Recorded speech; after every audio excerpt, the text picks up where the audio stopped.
In the book of Romans, chapter 5, verse 6, it says, "For while we were still helpless, at the right time, Christ died for the ungodly."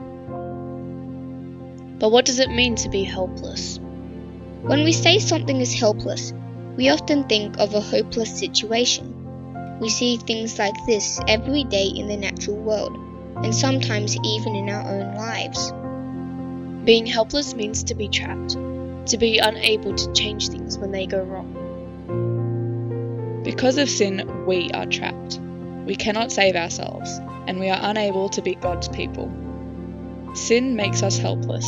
On our own, we are unable to change this. But the good news is that God still loves us. How do we know this?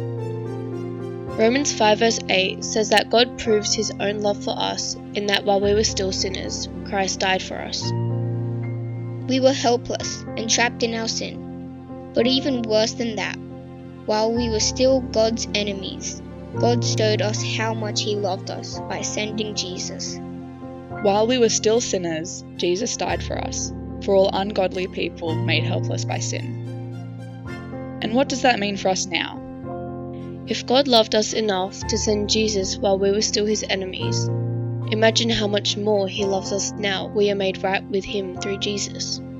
This is great news for helpless people because we are loved more than we can imagine. By a God who has given everything to give us life through his Son Jesus.